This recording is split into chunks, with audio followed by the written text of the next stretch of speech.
Hello, everyone, and welcome to a series on some Dwarf Fortress basics, or how to dwarf. So, I on the Dwarf Fortress IRC channels a lot, and there's a lot of repeated questions, and I'd like to clear them up. Apart from basically be the quick FAQ videos instead of long, drawn-out tutorial sessions. So, the first one that always comes up the most often I find is, how do I dig? Well, there appears to be some confusion with digging in Dwarf Fortress when it comes to new players. Mostly this has to do with a dissonance between what people do to dig in real life and the 2D representation of the world we have in Dwarf Fortress. Here we are top down, so that's a bit of a perspective shift, to say the least. So digging in Dwarf Fortress, you requires two things really. No, three things.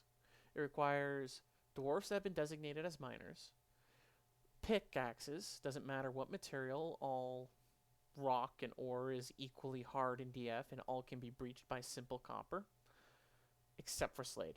Slade is impenetrable. And right, professions, picks, and designations. Okay, so the designation is usually where people slip up. I've already gone through Dwarf Therapist and assigned a couple of miners, and this is just my test bed map that I'm going to be using to teach you how to breach magma tubes as part 2, and how to dig. So first, we need to go under designations, which if you see over in the top right is the nice little letter D. This will also pause the game. So when you're in an outdoor area, it automatically defaults to chop down trees. If you're completely underground, though, it will then default to mine, which I can enable by clicking lowercase d. When most people in the written tutorials and such say dig, they usually mean mining.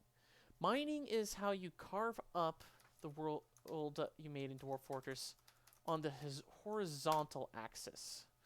So, see this I've just designated here? This would all be dug out to an empty cavern,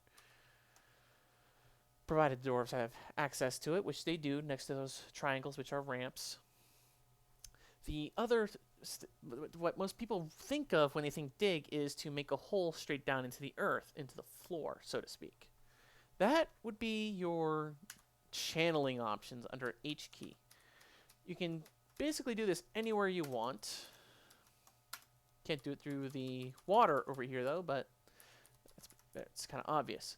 So what this will do is that this will cause the dwarves to dig downward on the vertical axis, and they will wind up on the Z layer below. Along the edges, they will create ramps, while in the center, they will clear it to bare earth. And that is pretty much the basics of it. So why don't we watch some of our dwarfs get to work on this? So there's one miner and two miners. Now, the nice thing to note about dwarves is that there is a difference in speed in which you can go through different stone layers. Sand and earth, dwarves can dig that out really quickly. Stone and ore, not so much. I'm going to turn on Fast Dwarf via DF hack just to speed things up.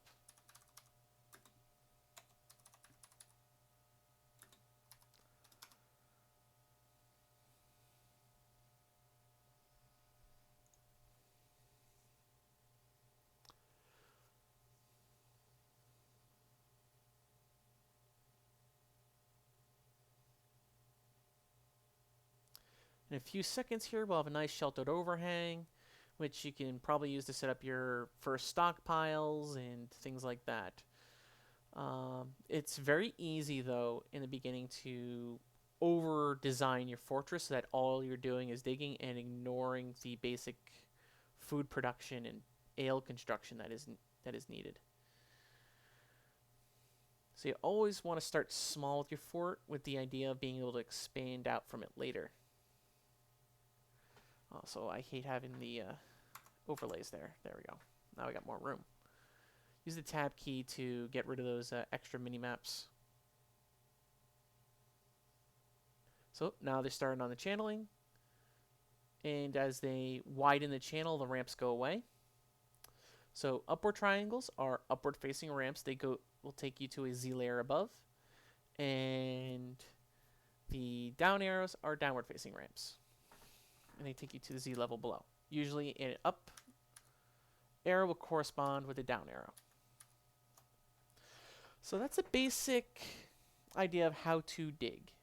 I'll see you in the next video, where I think in the next video we'll do an exploiting method on tapping magma tubes like you'd find in a volcano.